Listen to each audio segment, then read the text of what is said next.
minulom videu sme sa spoločne pozreli na hladinu testosterónu u vegánskych mužov v porovnaní s bežnou populáciou a vegetariánmi.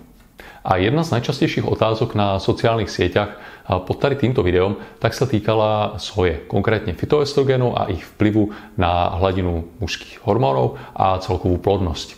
Konzumácia sojových produktov je dnes veľmi silno asociovaná s vegánskou stravou. Počiatky pestovania soji sa však dátujú až do 11. storočia pred našim letopočtom. Do starovekej Číny, kde sa soja stala jednou z najvýznamnejších potravín. Odvtedy sa rozšírila prakticky do celého sveta a napriek svojej úspešnej histórii a radu zdravotných prínosov má stále povesť kontroverznej potraviny. Dôvodom sú práve fytoestrogény. Jestvuje veľa druhov fytoestrogénov a môžeme ich nájsť napríklad aj v chmelu, šošovici, káve, čaju, pive a ďalších potravinách. Vďaka svojej štruktúrnej podobe na ženské estrogény vznikol aj predpoklad, že by mohli mať nejaký vplyv na ľudský hormonálny systém. A v niektorých prípadoch sa hormonálna aktivita špecifických fytoestrogénov u živočíchov potvrdila. Známy je prípad zníženej plodnosti austrálskych oviec v dôsledku vysokého obsahu fytoestrogénu genistínu v miestnej odrôde krmnej ďateliny. Rovnaký fytoestrogén je tiež prítomný v soji. No pre skonzumovanie porovnateľného množstva genistínu zo sojových produktov, čo by bolo 20 až 100 g genistínu, by sme museli skonzumovať napríklad 1000 litrov sojového mlieka alebo 360 kg tofu. Sú známe len dva prípady feminizačného vplyvu soje na človeka. Konkrétne išlo o dvoch mužov. Títo muži totiž konzumovali 14 až 20 porcií sojových produktov denne, čo odpovedá 9-násobku priemernej konzumácie soji v krajine s najvyššou konzumáciou soji na svete, Japonsku.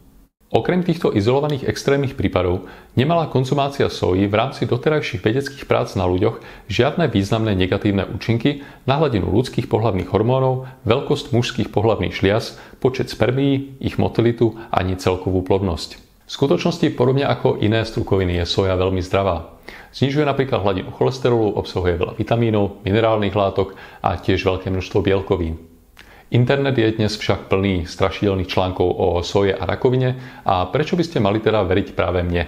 V svojich článkoch sa totiž vždy opieram o relevantné zdroje. Predovšetkým ide o primárne zdroje, to znamená vedecké práce, ktoré boli publikované v prestížnych žurnáloch, alebo o stanoviská odborných lekárskych či výživových organizácií. Zdroje mojich informácií môžete vždy nájsť dolu pod článkom alebo pod videom, no v tomto prípade som sa rozhodol si vypočítať niekoľko citácií a priamo vám ich ukázať.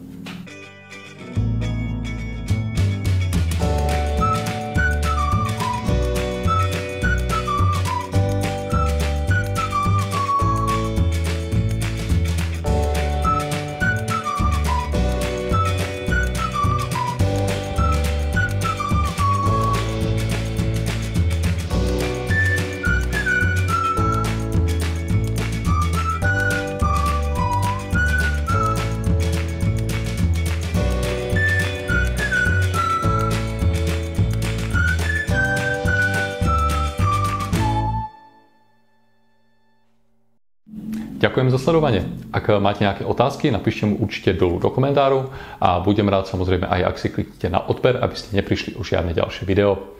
A sledujte ma aj na Facebooku a ja sa na vás budem tešiť u ďalšieho videa.